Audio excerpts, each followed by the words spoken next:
کی فصل ہے 1907 نمبر روایت ہے۔ حضرت عبداللہ بن سلام رضی اللہ عنہ فرماتے ہیں کہ جب نبی صلی اللہ علیہ وسلم مدینہ آئے تو میں آیا حضور کو دیکھنے، فلما تبینت وجہہ، جب میں آپ کا چہرہ مبارک میرے لیے روشن ہوا، واضح ہوا، دیکھا میں نے حضور کو، یعنی غور کیا حضور کے چہرے میں، تو مجھے پتہ چل گیا، میں نے اس بات کو پہچان لیا کہ یہ جھوٹوں کا چہرہ نہیں ہے، کہ نبی صلی اللہ علیہ وسلم کا چہرہ کسی جھوٹے انسان والا نہیں ہے۔ تو حضور کا چہرہ دیکھتے مجھے ایمان ہو گیا کہ حضور اللہ کے سچے نبی ہیں۔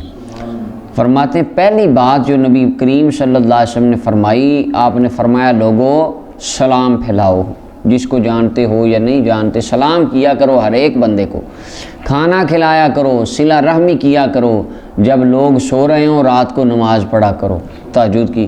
فرمایا تدخل الجنت بسلام، سلامتی کے ساتھ تم جنت میں چلے جاؤ گے۔ امام ترمذی بن ماجہ دارمی نے روایت کی، یعنی عبداللہ بن سلام چونکہ پچھلی کتابوں کے عالم تھے اور یہ حضرت یوسف علیہ السلام کی اولاد میں سے تھے، حضرت عبداللہ بن سلام رضی اللہ تعالیٰ، تو انہوں نے پچھلی کتابوں میں جو علامات پڑھ رکھی تھیں وہ ساری انہیں حضور میں نظر آئیں، دیکھی، تو یہ آقا کریم صلی اللہ علیہ وسلم کے غلام ہو گئے۔ 1908 نمبر روایت، حضرت عبداللہ بن عمر فرماتے ہیں نبی کریم صلی اللہ علیہ وسلم نے ارشاد فرمایا رحمان کی عبادت کرو، اللہ رب العالمین کی عبادت کرو، کھانا کھلاؤ، سلام پھیلاؤ، چپ کر کے جنت میں چلے جاؤ، سلامتی کے ساتھ جنت میں داخل ہو جاؤ گے۔ امام ترمذی اور ابن ماجہ نے اس حدیث کو روایت کیا۔ 1909 نمبر روایت ہے، حضرت انس بن مالک فرماتے ہیں نبی کریم صلی اللہ علیہ وسلم نے ارشاد فرمایا بے شک صدقہ یہ اللہ کے غضب کو ٹھنڈا کر دیتا ہے، رب کے غضب کو بجھاتا ہے، اللہ اکبر، یعنی اللہ تعالیٰ کی ناراضگی کو دور کرتا ہے۔ وَتَدْفَعُ مَيْتَةَ السُّوءِ، اور بری موت سے صدقہ بچاتا ہے، یعنی جو بندہ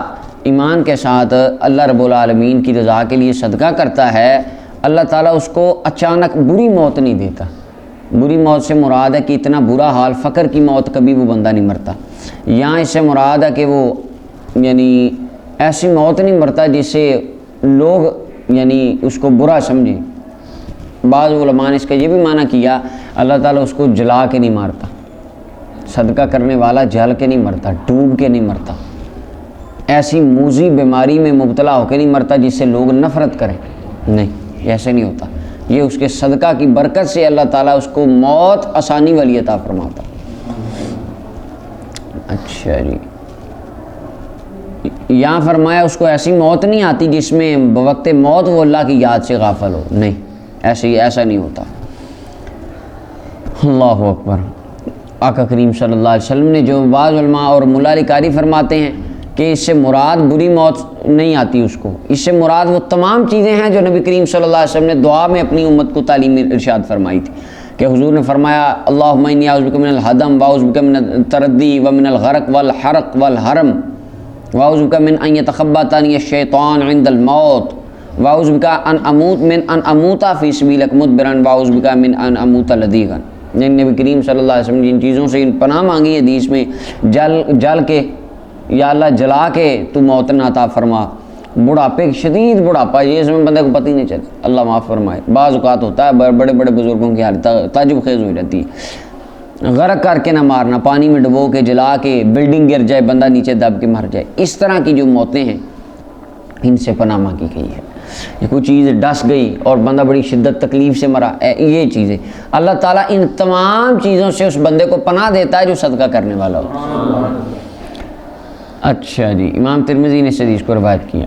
1910 نمبر روایت، جابر رضی اللہ عنہ فرماتے ہیں نبی کریم صلی اللہ علیہ وسلم نے ارشاد فرمایا ہر نیکی صدقہ ہے، ہر نیکی ہاں جی، فرمایا یہ بھی نیکی ہے کہ تو اپنے بھائی کو خندہ پیشانی سے خوش ہو کے ملے، یہ بھی نیکی ہے، اپنے بھائی کے اس کو اچھے انداز سے ملنا نیکی ہے، اور یہ کہ تو ڈال دے اپنے ڈول سے اپنے بھائی کے ڈول میں پانی، مثلا کنویں سے پانی نکالا اپنے لیے ڈول، پاس بھائی کھڑا ہے، کوئی مسلمان ہے، کوئی محلے دار ہے، کوئی دوست ہے، وہ پانی نکال کے نا یہ لیں آپ لے لیں، پہلے اس کا برتن بھر دینا، جس طرح یہ آج کل یہ ہمارے ہوتے ہیں فلٹریشن پلانٹ ہوتے ہیں، وہاں گئے پانی بھرنے لگے، نہیں جناب آپ پہلے بھر لیں، فرمایا اس پہ بھی اللہ تمہیں اجر دیتا ہے، یہ جو آپ نے کہا کہ آپ پہلے بھر لیں اس پہ بھی تمہیں ثواب ہے، یہ بھی نیکی ہے اور یہ بھی صدقہ ہے، اللہ صدقے کا اجر دیتا ہے۔ امام احمد اور ترمذی نے سے روایت کی، امام ترمذی نے اس حدیث کو صحیح فرمایا۔ 1911 نمبر روایت حضرت ابو ذر غفاری فرماتے ہیں نبی کریم صلی اللہ علیہ وسلم نے ارشاد فرمایا تیرے بھائی کے چہرے میں دیکھ کے مسکرانا یہ بھی صدقہ ہے. سبحان اللہ. اپنے بھائی کے چہرے کو دیکھ کے مسکرانا بھی اور نیکی کا حکم دینا بھی صدقہ ہے, برائی سے منع کرنا بھی صدقہ ہے. اور فرمایا کسی گمی ہوئی زمین میں کسی بندے کو راستہ دکھانا بھی تیرے لیے صدقہ ہے. اور کسی ردی البصر یعنی دریل البصر نابینا بندہ جس کی نگاہیں کمزور ہیں اس کی مدد کرنا بھی تیرے لیے صدقہ ہے. راستے سے پتھر یا کانٹا یا ہڈی ہٹانا بھی تیرے لیے صدقہ ہے. یہ ہر وہ چیز جو ایذا دے گزرنے والوں کو. اور فرمایا تیرا اپنے بھائی کے ڈول میں اپنے ڈول سے پانی ڈال دینا بھی صدقہ ہے. امام ترمذی نے روایت کیا, حدیث غریب ہے. 1912 نمبر روایت ہے حضرت سعد بن عبادہ فرماتے ہیں کہ سعد بن عبادہ سے مروی ہے کہ انہوں نے کہا یا رسول اللہ, حضرت سعد کی امی فوت ہو گئی, یعنی میری والدہ, سعد کی والدہ فوت ہو گئی ہیں. فَأَيُّ صَدَقَةٍ, کون سا صدقہ سب سے افضل ہے؟ نبی کریم صلی اللہ علیہ وسلم نے ارشاد فرمایا پانی کا. اس کی وجہ پانی کا صدقہ. ایک تو اس کی وجہ یہ ہے پانی کا نفع عام ہے, نفع اس کا بہت زیادہ, ہر بندے کو پانی کی ضرورت ہے, ایسے ہی ہے. اور کھانے کی اتنی ضرورت نہیں جتنی پانی کی. کھانا بندہ 2 یا 3 ٹائم کھاتا ہے, پانی بندہ دن میں کئی بار پیتا ہے. تو پانی کی بڑی زیادہ ضرورت ہے. چونکہ زیادہ ضرورت تھی اس لیے حضور نے فرمایا پانی کا. دوسری وجہ علماء فرماتے ہیں پانی اس لیے فرمایا عرب کی زمین میں پانی ہی درکار تھا, گرم علاقہ, پانی کم, تو فرمایا جو پانی کا صدقہ کرے یہ بڑا اعلیٰ, کیونکہ لوگوں کی ضرورت تھی. آج ہمارے معاشرے میں ہم اپنے ارد گرد دیکھیں گے, اپنے محلے میں, اپنے علاقے میں, اپنے شہر میں یا اپنے ایریا میں ہمارا انوائرمنٹ کیسا ہے, وہاں کس چیز کی لوگوں کی زیادہ ضرورت ہے. این ممکن آپ کے محلے میں 7 فلٹریشن پلانٹ پہلے لگا رکھے ہوں لوگوں نے, تو آپ وہاں پہ پھر فلٹریشن پلانٹ نہ لگائیں, آپ کو پھر کوئی یونیک کام کریں, وہ صدقہ کریں کہ جس کا فائدہ لوگوں کو زیادہ ہو. اچھا جی, تو فرمایا پانی کا صدقہ, کیونکہ وہاں ضرورت تھی. تو حضرت سعد رضی اللہ عنہ کنواں کھودا ایک, اور فرمایا حاذہ لأم سعد, یہ سعد کی امی کے لیے ہے. یہ کنواں کس کے لیے ہے؟ سعد کی امی کے لیے. سعد کی امی تو فوت ہو گئی, تو سعد کی امی کے لیے کیسے پانی لوگ پئیں گے؟ یا اللہ اس کا ثواب میری اماں کو دینا. پتہ چلا ہم جو دعا میں کہتے ہیں نا کہ یا اللہ یہ جو ہم نے صدقہ کیا, یہ جو کھانا لوگوں کو کھلا دیا, یا یہ جو قرآن شریف میں نے یا اللہ پڑھا, اس کا ثواب میرے دادا جی کی روح کو پہنچا, یہ ان کے لیے ہے. یہ حضرت سعد کی سنت. یہ ایصال ثواب کے اندر نام لے کر ایصال ثواب کرنا یہ صحابہ کرام کی سنت ہے, اور یہ ابو داؤد اور نسائی کی حدیث ہے. اچھا جی, امام ابو داؤد اور امام نسائی نے اسے روایت کیا. تو اس کے اندر ہے کہ کوئی بھی صدقات نافلہ ہیں ان کو صدقہ کیا جائے, اللہ تعالیٰ ان کا ثواب فوت شدہ کی روح کو پہنچا دیتا. اچھا جی, 1913 نمبر روایت. اچھا, اگر کوئی بندہ ضروری نام نہیں بھی اگر لیتا نا, تو اس کے اندر بھی ہے کہ نیت کو تو اللہ تعالیٰ جانتا, اللہ نیت سے ثواب دے دیتا ہے, لیکن نام لینا یہ صحابہ کرام کا طریقہ احسن ہے, اولا. 1913 نمبر روایت ابو سعید خدری رضی اللہ عنہ فرماتے ہیں نبی کریم صلی اللہ علیہ وسلم نے ارشاد فرمایا جو مسلمان کسی مسلمان کو کپڑا پہناتا ہے, جب اس کے پاس پہننے کے لیے کپڑا نہ ہو, قرآن ننگ کو کہتے ہیں, یعنی اس کے ننگا پن کی حالت میں, یعنی جب اس کے پاس جب وہ بے لباس ہو, اس وقت جب اس کو کپڑا پہناتا ہے, فرمایا اللہ تعالیٰ اس کو جنت کا سبز حلہ پہنائے گا. اور جو مسلمان کسی مسلمان کو بھوک کے وقت کھانا کھلاتا ہے, فرمایا اللہ تعالیٰ اس کو جنت کے پھل کھلائے گا. اور جو مسلمان کسی مسلمان کو پیاس کے وقت پانی پلاتا ہے, اللہ تعالیٰ اس کو مہر بند جنت کی شراب پلائے گا. قرآن پاک میں یسقون من رحیق مختوم, وہ رحیق مختوم فرما وہ پلائی جائے گی اس کو. امام ابو داؤد اور ترمذی نے اس کو روایت کیا. اور 1914 نمبر روایت حضرت فاطمہ بنت قیس فرماتی ہے نبی کریم صلی اللہ علیہ وسلم نے ارشاد فرمایا مال میں زکوٰۃ کے علاوہ بھی حق ہے. پھر آپ نے تلاوت کی لیس البر ان تولوا وجوہکم قبل المشرق والمغرب الی آخر الآیہ. امام ترمذی ابو داؤد دارمی نے روایت کیا. یعنی یہ نہیں کہ زکوٰۃ دے دی اس کے بعد کچھ نہیں, زکوٰۃ کے علاوہ صدقہ فطر ہے, اور اگر صدقہ فطر کے علاوہ پھر اور کیا ہے, آپ کے قریب جو غرباء ہیں ان کی خیر خواہی کرنا, یا کسی کو قرضے کے لیے پیسے دے دینا ہے, یہ بھی حق ہے مال کا, یہ بھی ان کے لیے ساتھ کرنا, یہ ہمارے لیے مسلمانوں کے لیے لازم ہے. اچھا جی، امام ترمذی ابن ماجہ دارمی نے سے روایت کیا۔ آگے 1915 نمبر روایت حضرت بحیثہ رضی اللہ تعالیٰ کا نام اصل میں اور ہے، وہ اپنے والد سے روایت کرتی ہیں کہ ان کے والد کہتے ہیں انہوں نے عرض کی یا رسول اللہ کس چیز کو منع کرنا جائز نہیں ہے، کس چیز کا منع کرنا اس کے لیے جواب دینا درست نہیں، فرمایا پانی، کوئی پانی مانگے اس کو منع نہ کرو، نہ کرو۔ اچھا ہاں یہ ہے کہ مثلا جس طرح آج ہمارے ہاں ہوتا ہے، ایک بندہ اس نے ضرورت کے لیے پانی رکھا ہوا ہے، اس کے پاس خود پانی نہیں ہے اور آپ اس سے مانگ رہے ہیں، اگر وہ نہیں دیتا تو اس کے لیے جائز ہے۔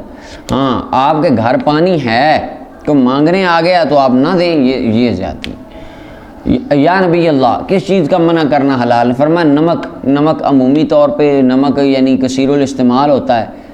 آج آپ نے ایک چیز ہمارے معاشرے میں ایک چیز دیکھی، یہ جو محلوں میں کی زندگی جو انہوں نے دیکھی ہے بچپن میں، یا ہم آپ لوگوں سے جو رہ رہے ہیں، کسی کے گھر اپنا نمک نہیں ہے، مرچیں نہیں ہیں، سبزی کوئی میں سے کوئی چیز نہیں ہے، یہ جو سبزی کے زائد اجزاء ہوتے ہیں جو اس میں ڈلتے ہیں، کوئی نمک پیاز وغیرہ نہیں ہے، ساتھ والی آنٹی سے لے کے آئیں، وہ فلاں گھر سے لے آئیں، ان کو جا کے گئے ذرا 4 پیاز تو دیں، ہمارے ختم ہو گئے ہے کہ نہیں؟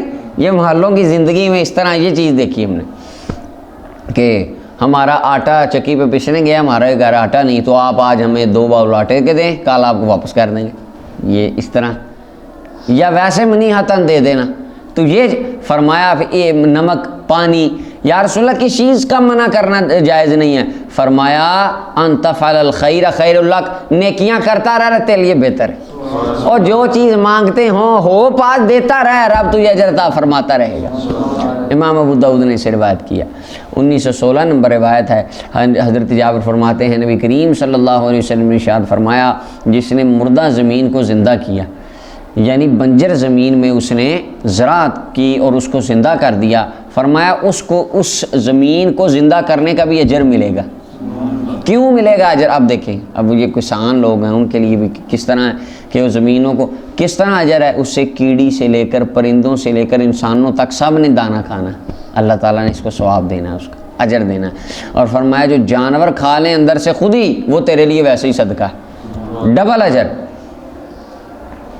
اچھا جی، امام نسائی اور دارمی نے روایت کیا۔ 1917 نمبر روایت حضرت براء رضی اللہ عنہ فرماتے ہیں نبی صلی اللہ علیہ وسلم نے ارشاد فرمایا جس نے منیحتن یعنی تحفتن دودھ دیا کسی کو، یہ چاندی دی، چاندی دینے سے مراد یہ ہے قرض دیا، چاندی کے چونکہ سکے تھے مراد دراہم ہے اور اس سے مراد قرض کا استعارہ ہے، جس نے کسی کو چاندی دی اپنا عاریتن یا دودھ کا دیا، منیحہ کہتے ہیں یعنی 20-30 دن کے لیے کسی کو گائے دے دینا، پیچھے گزر گیا کہ وہ بندہ اس کا دودھ پی لے، جس نے یا فرمایا او ہدا زقاقن، یا اس نے اس کو راستہ دکھایا، دریرن طریقن، ملا علی قاری کہتے ہیں اس نے کسی بھٹکے ہوئے کو راستہ دکھایا، اللہ تعالیٰ اس کو ایک غلام آزاد کرنے کا اجر عطا فرماتا ہے۔ دیکھیں کتنی بڑی، امام ترمذی نے سے روایت کیا اور امام ترمذی نے فرمایا صحیح حسن، یہ حدیث حسن صحیح ہے۔ 1918 نمبر روایت ہے حضرت ابی جری جابر بن سلیم فرماتے میں مدینہ آیا، میں نے ایک شخص کو دیکھا کہ لوگ ان کی بات کو قبول کرتے ہیں، وہ جو بھی کہتے ہیں لوگ ان کی بات کو مانتے ہیں، جس سے وہ منع کرتے ہیں لوگ رک جاتے ہیں، وہ جو کچھ کہتے ہیں اللہ صدر عنہ لوگ عمل کرتے ہیں اس پر۔ قلت میں نے پوچھا یہ کون ہے؟ لوگوں نے کہا یہ اللہ کے رسول ہیں۔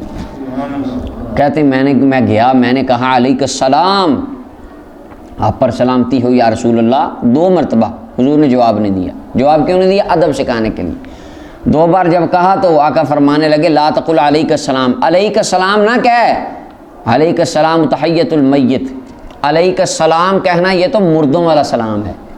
کن کا؟ اچھا یہ مردوں والا کیا ہے؟ اس کے 2 معنی، ایک معنی یہ ہے کہ اہل عرب جب قبرستان میں زمانہ جاہلیت میں جاتے تھے تو جا کے کہتے تھے علیک السلام، حالانکہ ہمیں نبی کریم صلی اللہ علیہ وسلم نے جو تربیت فرمائی وہ فرمایا کیا کہنا ہے؟ السلام علیکم ورحمۃ اللہ یا اہل القبور و انا، یہ ساری ہے، وہ گزر گئی پیچھے کتاب جنائز اور قبور وغیرہ میں، وہ کہتے تھے علیک السلام، تو حضور نے فرمایا یہ تو تمہارا مردوں والا سلام ہے، یعنی تم زمانہ جاہلیت میں اس طرح کرتے تھے۔ دوسرا معنی اس کا یہ ہے کہ جب مردے آپس میں ملتے ہیں، روحیں آپس میں ملتی ہیں، تو وہ ایک دوسرے کو علیک السلام کہتے ہیں۔ تو فرمایا یہ سلام تو اگلے جہان والا ہے، اس جہان والا تو نہیں ہے، تو اس جہان والا سلام کر۔ فرمایا کہ السلام علیکم، کہتے ہیں جی پھر میں نے عرض کی انت رسول اللہ، آپ اللہ کے رسول ہیں؟ فرمایا ہاں میں اللہ کا رسول۔ دیکھیں بندے نے یہ نہیں پوچھا اللہ کون ہے، اللہ کو تو جانتا تھا، توحید کا تو اس کو پتہ ہوگا، مسئلہ تو رسالت کا تھا۔ آپ اللہ کے رسول ہیں؟ فرمایا میں اللہ کا رسول ہوں، الذی ایسا رسول ہوں۔ یہاں پہ الذی جو ہے یہ مولا علی قاری نے دونوں احتمال لکھے ہیں کہ یہ رسول کی بھی صفت ہو سکتی ہے، اس میں جلالت کی بھی صفت ہو سکتی ہے۔ فرمایا میں رسول ہوں اللہ کا، ایسا رسول ان اصابک در، اگر تجھے کوئی مصیبت پہنچے میں تیرے لیے دعا کروں گا، رب تیری مصیبت دور کر دے گا۔ یہ ایک یہ ترجمہ۔ دوسرا ترجمہ اگر یہ الذی اس میں موصول، اس میں جلالت کی صفت ہو تو ملا علی قاری کہتے ہیں اس وقت مطلب یہ ہوگا کیونکہ بندہ آیا تھا رسالت کو دیکھنے، اور مقصود و مطلوب کلام کا رسالت منوانا تھا اور اس کو رسالت کی شان دکھانا تھا، تو آقا فرماتے ہیں میں رسول ہوں اس اللہ کا، وہ خدا اگر تجھے مصیبت پہنچے میرا نام لے کے اس سے دعا کرنا، اور رب تیری مشکلوں کو حل فرما دے گا۔ تو یہ وسیلہ کا استدلال اس حدیث سے ملا علی قاری رحمۃ اللہ علیہ نے کیا ہے۔ وَإِنْ أَصَابَكَ عَامُ السَّنَةِ، فرمایا اگر تجھے کوئی قحط کا سال پہنچ جائے، قحط پڑ جائے، کھانا ختم ہو جائے، فرمایا فَدَعُوتُهُ، میں تیرے لیے دعا کروں گا، یا تو میرے وسیلے سے دعا کرنا، رب تعالیٰ تیری زمین میں کھیتیاں اگانے لگ جائے گا۔ وَإِنْ كُنْتَ بِأَرْضِ قَفْرٍ أَوْ فُلَاةٍ، یا کسی چٹیل میدان میں چلا جائے، سواریاں تیری زاد راہ گم جائے، فرمایا میں تیرے لیے دعا کروں گا، تو میرے وسیلے سے یا دعا کرنا، اللہ تیری سامان کو واپس دے دے گا، لٹا دے گا۔ قلت، کہتے ہیں میں نے عرض کیا آقا مجھ سے کو عہد لے لیں۔ آقا کریم صلی اللہ علیہ وسلم نے فرمایا عہد یہ ہے کہ لا تسبن احدن، کبھی کسی کو گالی نہ دینا، برا بلا نہ کہنا، گالی دینا ویسے ہی منع ہے، فرمایا کسی کو برا بلا نہ کہنا۔ کہتے ہیں اس کے بعد میں نے کسی آزاد کو، نہ غلام کو، نہ بکری کو، نہ کسی اونٹ کو، کبھی میں نے کسی کو برا نہیں کہا۔ اللہ اکبر۔ ملا علی قاری فرماتے ہیں ہو سکے تو شیطان پہ بھی لعنت نہ کر، جتنی دیر شیطان کی یاد میں اس کی طرف تو نے اپنی توجہ لگانی ہے، اتنی توجہ تو رحمان کی طرف لگا رہا، اب تجھے ہجرت عطا کرے گا۔ ہاں اللہ اکبر۔ فرمایا کسی کو پھر میں نے برا نہیں کہا، اور پھر نبی کریم صلی اللہ علیہ وسلم نے ارشاد فرمایا کہ کسی نیکی کو حقیر نہ جاننا، چھوٹا نہ جاننا، کم نہ جاننا، اگرچہ تو اپنے بھائی سے یہ کلام کرے اور تو اس کے چہرے کی طرف دیکھ کے کھلا ہوا ہو، فرمایا یہ بھی نیکی ہے۔ اس کے چہرے کو دیکھ کے تو کھلا ہو، تیرے چہرے پہ مسکراہٹ ہو، اخلاق اچھے ہوں، انداز نرالے ہوں، فرمایا یہ بھی نیکی ہے۔ اور اپنی ازار کو، تہمت کو نصف پنڈلی تک اٹھا کے رکھ، کیونکہ عربوں میں پیچھے گزر گیا، ڈیٹیل سے ہم کلام اس پہ کر چکے ہیں۔ عربوں میں کپڑا کم تھا تو سردار زیادہ کپڑا تہم نیچی لٹکا کے پیچھے کرتے تھے، ذیل کرتے تھے، اس کو کھینچتے تھے، تو شو کروانے کے لیے ہمارے پاس بڑا پیسہ ہے۔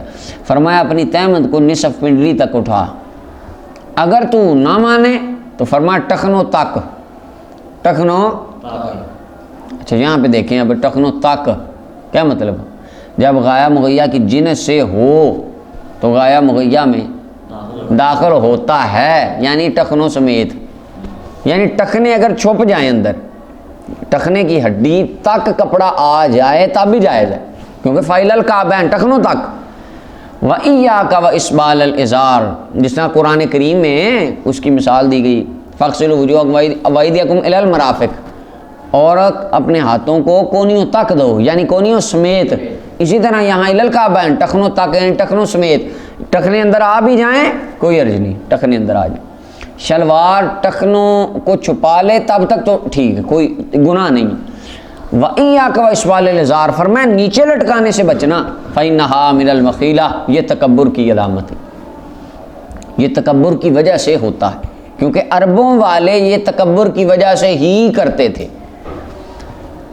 اچھا جی، اور اللہ تعالیٰ تکبر کو پسند نہیں فرماتا، لہٰذا تو یہ کام نہ کرنا۔ آج بھی سنت طریقہ یہی ہے کہ شلوار کم از کم وہ ٹخنوں سے اوپر ہو، یا نہیں رکھنی ٹخنوں سے اوپر، فرمایا تو ٹخنوں تک، ٹخنے ڈھانپے بھی جائیں تو خیر ہے، مزید زیادہ نیچے نہیں لٹکانی چاہیے، ٹھیک ہے۔ تو اس میں شدت بھی نہیں کرنی چاہیے جس طرح ہمارے دوسرے دوست کرتے ہیں، ہاں شلوار نیچے دیکھیں جی یہ آپ کیا کر رہے ہیں، حرام، یہ جہنم میں گئی، اس طرح بھی نہیں ہے۔ صدیق اکبر رضی اللہ عنہ کا تھا تیمم مبارک نیچے، تو فرض کی یا رسول اللہ میرا تو ہو جاتا، مجھے بڑا خیال رکھنا پڑتا ہے، تو آقا کریم صلی اللہ علیہ وسلم فرمایا تو ان میں سے نہیں ہے۔ اور اس وقت کپڑا مہنگا تھا، اور جن کے پاس کپڑا زیادہ ہوتا تھا ان کی پیسے کی نشانی تھی، تو وہ پیسہ دکھانے کے لیے کپڑا نیچے لٹکاتے تھے۔ آج ایک بندہ امیر ہے بڑا جی، کروڑوں اربوں پتی ہے، اگر اس کے پاس 10 سوٹ ہیں تو غریب کے پاس بے شک 400 والے ہوں 12 ہوں گے۔ آج کل کپڑا، آج کل تو ہر بندے کے پاس جتنا چاہے وافر مقدار میں کپڑا خرید سکتا ہے، تو آج وہ علت نہیں رہی کہ کپڑا زیادہ پہن کے وہ اپنا پیسہ دکھاتے تھے، تو آج ویسا تو نہیں ہے۔ آج ایک فقیر کو کہیں وہ شلوار اپنا ٹخنوں کا کیا وہ پاؤں سے بھی نیچے کا کر لگا، وہ کوئی نہیں، یعنی اس میں وہ علت ختم ہو گئی آج۔ لیکن سنت کے اوپر عمل ہمیں اسی طرح کرنا چاہیے۔ امام ابو داؤد نے روایت کیا، ترمذی نے روایت کیا اسی سے حدیث سلام کو، اور ایک روایت میں فرمایا، اچھا وہ پیچھے سے گزر گیا، فرمایا بھائی نمرون، اگر کوئی بندہ تجھے گالی دے اور تجھے آر دلائے ایسی چیز پر جو تیرے بارے میں جانتا ہے، ایک بندے کو تیرے عیب کا پتہ ہے اور تجھے آر دلاتا ہے، تو نے تو وہ گناہ کیا تھا، یا تیرے اندر تو وہ یہ خوبی یا یہ خامی ہے، اور مجھے تو پتہ ہے تو نے فلاں جگہ پہ ایسے کیا تھا، آپ کے کسی کام پر آر دلا رہا ہے آپ کو، فرمایا تجھے بھی پتہ ہو اس میں کوئی گناہ ہے، فرمایا میرے غلام تو اس کو آر نہ دلانا، اس نے تجھے آر دلائی ہے، اس نے تجھے برا بھلا کہا ہے تیرے کام پر، مگر تو بھی اس کے گناہوں کو جانتا ہے، تو کچھ نہ کہنا، انما وبال ذالک علیہ، وہ اس بندے کا تجھے گالی دینا یا آر دلانا یا طنز کرنا، اس کا وبال اسی پر ہے۔ اور ایک روایت میں آتا ہے، فرمایا تیرے لیے اجر ہوگا، وبال اس پر ہوگا، اللہ تجھے صبر کرنے کا بھی اجر عطا کرے۔ 1919 نمبر روایت ہے، حضرت اماں پاک رضی اللہ تعالیٰ عنہ فرماتی ہیں کہ اہل البیت نے ایک بکری ذبح کی، آقا کریم صلی اللہ علیہ وسلم نے ارشاد فرمایا کیا باقی بچا ہے؟ عرض کی آقا سوائے ایک دستی کے کچھ باقی نہیں بچا، فرمایا ساری باقی بچ گئی ہے سب دستی کے علاوہ، انہوں نے کہا اس کی ایک دستی چھوٹی سی رکھ لی ہے، باقی ساری دے دی ہے، باقی کچھ نہیں بچا، فرمایا دستی کے علاوہ سارا کچھ ہی بچ گیا، یعنی بچا وہ ہے جو اللہ کی راہ میں دے دیا۔ اور قرآن کی طرف اشارہ کیا، ما عندکم ینفد وما عند اللہ باق، سورہ النحل کی آیت نمبر 96 کے اندر اللہ تعالیٰ نے ارشاد فرمایا کہ جو تمہارے پاس ہے فنا ہونے والا ہے، جو اللہ کے پاس ہے وہ باقی رہنے والا ہے، تو حقیقی مال ہمارا بھی وہی ہے جو اللہ کی راہ میں دے دیا۔ امام ترمذی نے اسے روایت کیا اور صحیح کہا۔ 1920 نمبر روایت ابن عباس رضی اللہ عنہ فرماتے ہیں میں نے آقا کریم صلی اللہ علیہ وسلم کو ارشاد فرماتے سنا، جو مسلمان کسی مسلمان کو کپڑا پہناتا ہے، فرمایا جب تک اس کپڑے کا ایک ٹکڑا بھی اس کے وجود پہ رہتا ہے بندہ اللہ کی حفاظت کے دائرے میں رہتا ہے۔ اچھا حفاظت کے دائرے میں رہنے سے کیا مراد؟ ملا علی قاری کہتے ہیں حفاظت کے دائرے میں رہنا اس سے مراد ہے وہ بندہ دنیا میں حفاظت کے دائرے میں ہے۔ حفاظت کے دائرے سے بڑی چیزیں مراد ہو سکتی ہیں، اللہ آفتوں سے، مصیبتوں سے، تکلیفوں سے اس کو حفاظت میں رکھتا ہے، یا ایک معنی من ستر مسلمن فقط سترہ اللہ، اللہ اس کے عیبوں کو چھپا کے رکھتا ہے، اللہ کی حفاظت میں رہتا ہے۔ حفاظت کے کئی معنی ہو سکتے ہیں، یعنی ہر طرح سے اللہ تعالیٰ کی حفاظت میں رہتا ہے۔ اگر اس کے اوپر مصیبت آ بھی جائے تو اللہ کی حفاظت میں رہ کر آتی ہے، کس طرح؟ اللہ تعالیٰ مصیبت سے لڑنے کی پاور اس کو عطا کر دیتا ہے، اس کو صبر کرنے کا اللہ جذبہ عطا کر دیتا ہے، یعنی اللہ کا کرم ہوتا رہتا ہے اس پر۔ اچھا، اور ملا علی قاری فرماتے ہیں سبحان اللہ، سید الفصحاء رحمۃ اللہ علیہ صلی اللہ علیہ وسلم کی فصاحت کتنی کمال ہے، آپ نے یہ نہیں فرمایا کہ اللہ کانا فی حفظ اللہ، وہ اللہ کی حفاظت میں ہے، نہیں، فرمایا اللہ کانا فی حفظ من اللہ، اللہ کی حفاظت میں سے کچھ حصہ حفاظت کا اس کو ملا ہوا ہے، کیا؟ دنیا میں، اور باقی آخرت میں تو ابھی تمہاری سوچ ہی نہیں جتنی اللہ نے اس پہ رحمت فرمانی۔ تو یہ من اللہ کو لا کے دنیا و آخرت کی حفاظت کو بیان کیا جا رہا ہے کہ دنیا میں اللہ کی حفاظت کا اس پہ عالم یہ ہو رہا ہے، کرم یہ ہو رہا ہے، اور آخرت میں جو ہوگا وہ اللہ ہی جانتا ہے، وہ انسانوں کی عقل میں نہیں آ سکتا۔ امام احمد بن حنبل اور ترمذی نے اس حدیث کو روایت کیا۔ 1921 نمبر روایت عبداللہ بن مسعود رضی اللہ عنہ مرفوع اس حدیث کو بیان کرتے ہیں، فرمایا 3 بندے اللہ تعالیٰ ان سے محبت فرماتا ہے، ایک بندہ جو رات کو کھڑا ہوا اور قرآن کی تلاوت کرتا رہا، اور وہ بندہ جس نے صدقہ کیا، ایسا صدقہ دائیں ہاتھ سے کیا اور بائیں کو پتہ نہ چلا، بائیں سے بھی چھپائے رکھا، اور وہ بندہ جو کسی جنگ میں تھا، اس کے ساتھی پھر کے بھاگ گئے اور وہ دشمن کے سامنے جا کے لڑا، فرمایا اللہ تعالیٰ اللہ ان 3 بندوں سے بڑی محبت فرماتا ہے۔ امام ترمذی نے اس کو روایت کیا۔ اچھا یہاں پہ ہے کہ ان 3 بندوں کو ایک جگہ پہ بیان کیا کیونکہ تینوں مجاہد ہیں۔ تینوں کیا ہیں؟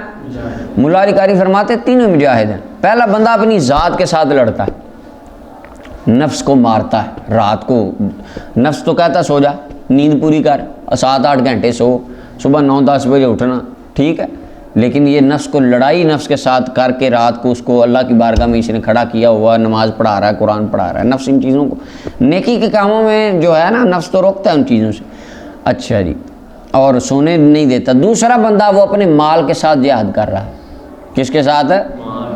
ہاں، شیطان، اور اس کا دل تو کہتا ہے نہ دے اللہ کے بندے، یہ گھٹ جائے گا، کم ہو جائے گا، وہ اس کے ساتھ لڑائی کر کے اللہ کی راہ میں دے رہا ہے۔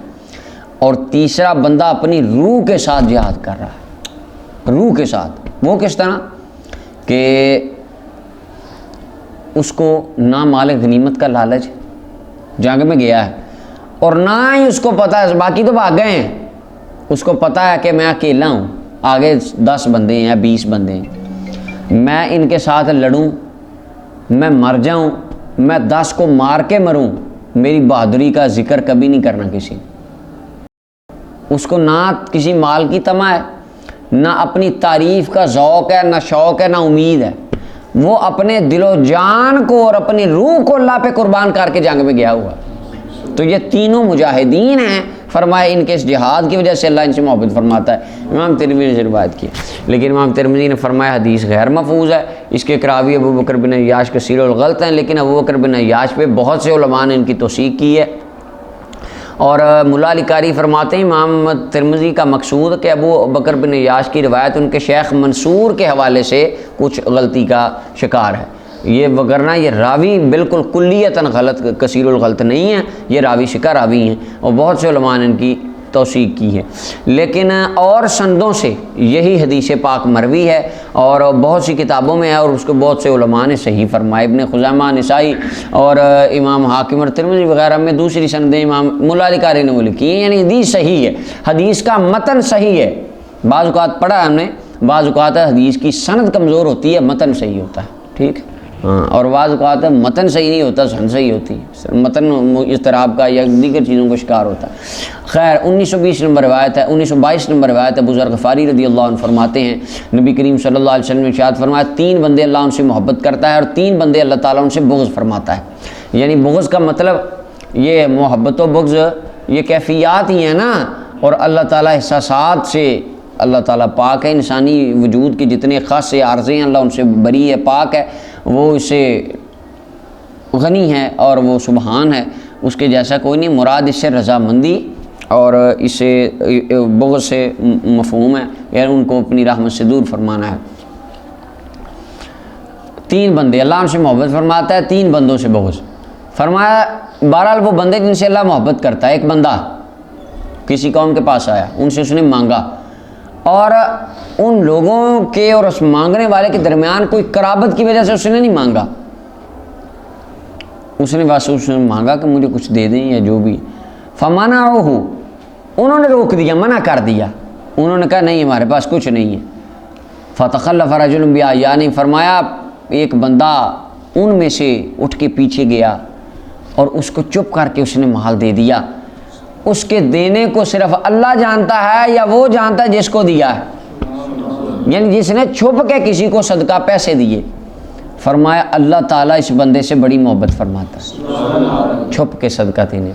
وَقَوْمٌ صَارُوا لَيْلَتَهُمْ، وہ بندہ اور وہ قوم رات کو چلتی رہی حتیٰ کہ جب نیند ان کو سب سے زیادہ محبوب ہو گئی، جو چیزیں ان کے سامنے تھیں یا ان کے مقابل تھیں، ایک بندہ مثلا وہ چل رہے، اتنی تھکاوٹ ہوتا بعض اوقات، سفر کر لیں نا لمبا، بہت لمبا سفر کر لیں یا بہت زیادہ کام کر لیں، کوئی کسی دن یعنی زندگی کی ایک روٹین سے ہٹ کے 5-6 دنوں میں ہم عام روٹین میں جتنا کام کرتے ہیں جب ایک دن میں کر لیں، یا جتنا سفر عام روٹین میں ہم کرتے ہیں بہت ایک مہینے میں، اتنا ایک دن میں کرنا پڑ جائے۔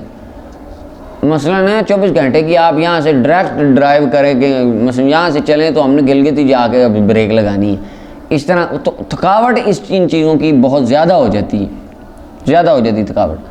تو اس وقت تھکاوٹ کے وقت انسان کا محبوب ترین مشغلہ بھی سامنے ہو نا، بندہ کہتا ہے یار مجھے سو لینے دو، اٹھ کے دیکھیں گے جو بھی، ایسے ہی ہے۔ مثلا آپ سونے لگے ہیں، آپ کی پسندیدہ ترین ڈش کوئی پکا کے لے آیا کہ یہ کھانا پکا ہے، کہیں گے میں نے سونا ہے آپ کھا لیں، میں نے نہیں کھانا۔ کوئی بندہ کہے جناب یہ اور کوئی چیز ہے کہ آپ کا کوئی عزیز دوست آپ کو ملنے آ گیا کہ یار اس کو بٹھاؤ، السلام علیکم میں سو رہا ہوں، اٹھ کے ملوں گا اب آپ سے، یہ ایک فطرتی چیز ہے۔ فرمایا قوم چلتی رہی، جب نیند سب سے زیادہ محبوب ہو گئی ان کو باقی ساری چیزوں سے، انہوں نے اپنے سار رکھے اور سو گئے، اور یہ بندہ اٹھ کے اللہ کی بارگاہ میں اللہ کا ذکر کرنے لگا، نماز پڑھنے لگا، اللہ کی بارگاہ میں عاجزی کرنے لگا، گڑ گڑانے لگا، یتملکنی ای یتواضع لدی و یتضرع الی، گڑ گڑانے لگا میری بارگاہ میں اور میری آیتیں تلاوت کرنے لگا۔ فرمایا اللہ اس بندے سے بڑی محبت فرماتا ہے۔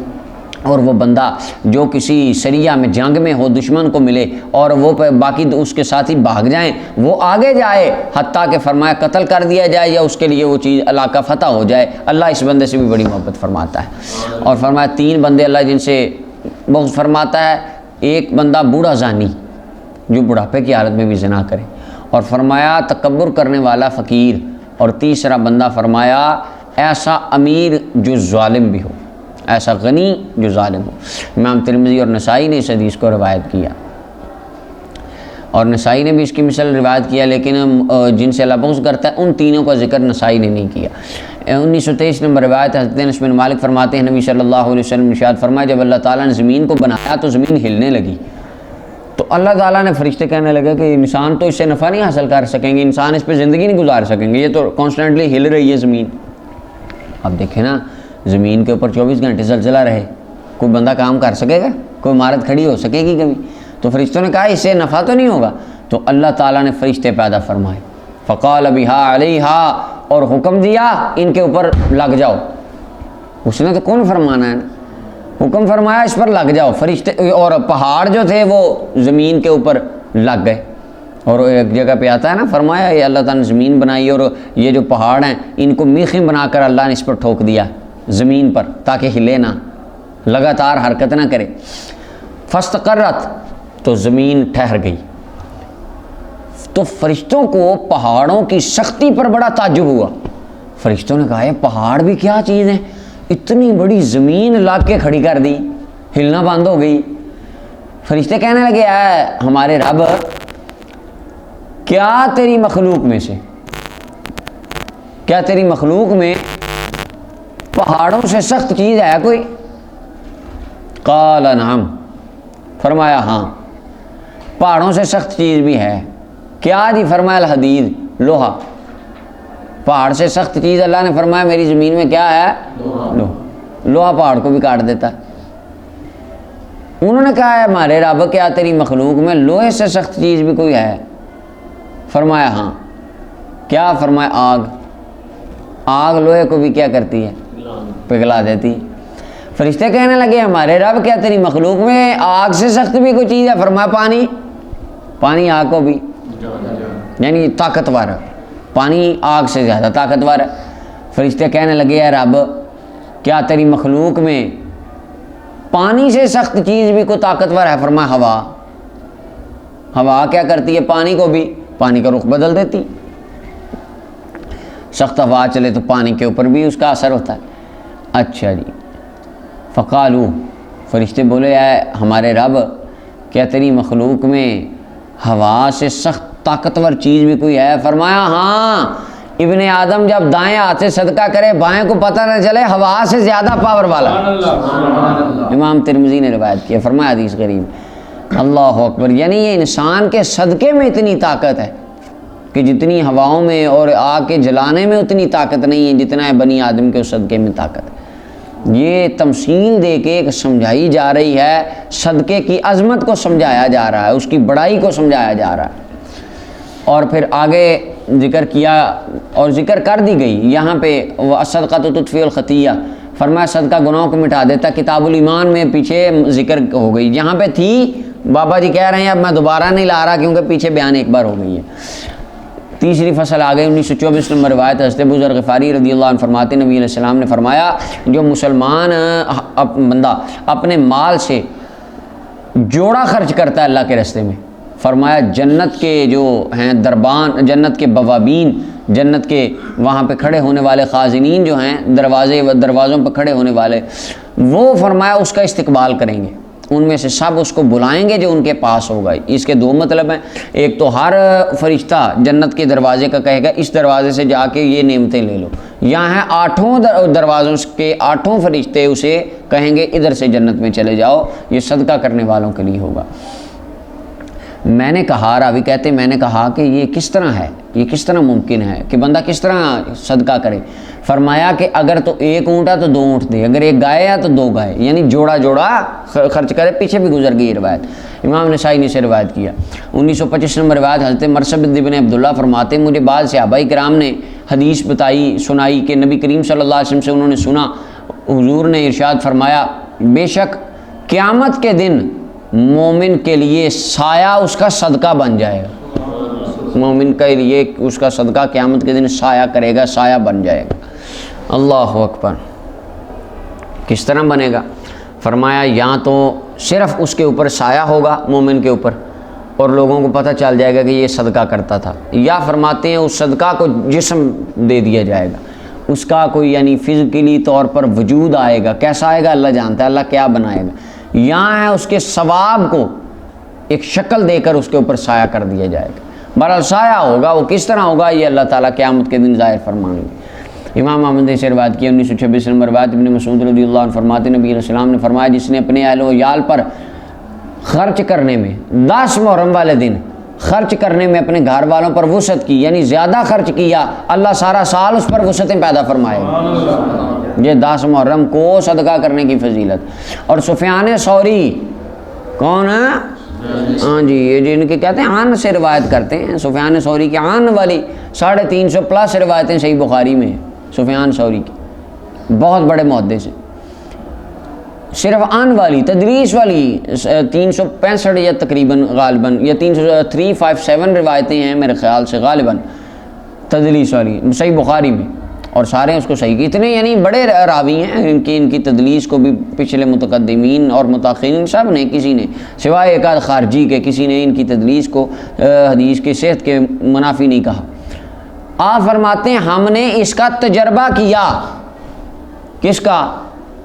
اس روایت کا۔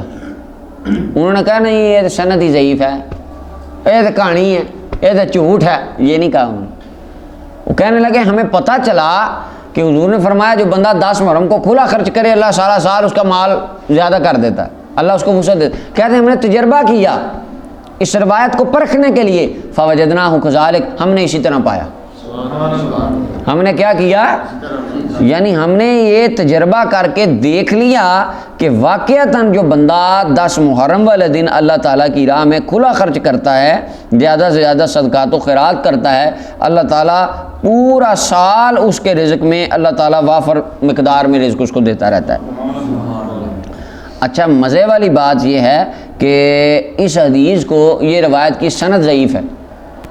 حضرت عبداللہ بن مسعود والی جو روایت ہے نا کہ 10 محرم والے دن جو کھلا خرچ کرے اللہ تعالیٰ اس کو زیادہ دیتا ہے، یہ سند کے اعتبار سے ضعیف ہے، لیکن سفیان ثوری ضعیف حدیث پر عمل کر رہے ہیں اور کہہ رہے ہیں ضعیف حدیث پہ میں نے عمل بھی کیا اور تجربہ بھی کیا، اور میں یقین سے کہتا ہوں کہ یہ واقعی ایسے ہوتا ہے۔ آپ بے شک ضعیف کہی جائیں، ہم نے تجربہ کر کے دیکھا ہے، ہمارا تجربہ تو غلط نہیں نہ ہو سکتا۔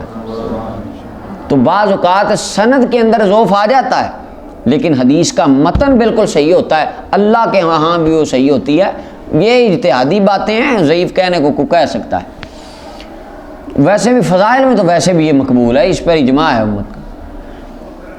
اچھا جی، تو سفیان ثوری آپ دیکھیں، کہتے ہیں دیکھیں یہ ضعیف حدیثوں پہ عمل کرتے ہیں، سفیان ثوری بخاری کا راوی ضعیف حدیث پہ عمل کر رہا ہے۔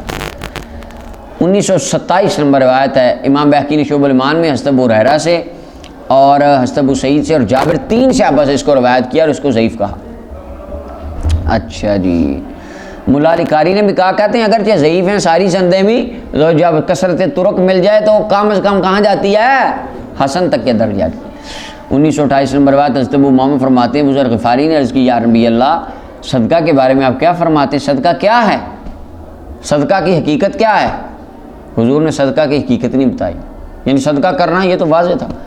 فرمایا بس تو یہ سن لے اضعاف مضاف، یہ دگنا چگنا ہوتا رہتا ہے، یہ بڑھتا رہتا ہے اور اللہ کے ہاں تو بہت ہی زیادہ ہے۔ یعنی یہ آپ نے صدقے کا خلاصہ سمجھا دیا کہ صدقہ جو دے دیا ایک تو اللہ زیادہ ہوتا رہتا ہے اور اللہ کے ہاں تو وہ قیامت تک اور آخرت میں تو بہت ہی زیادہ ہو جائے گا۔ امام احمد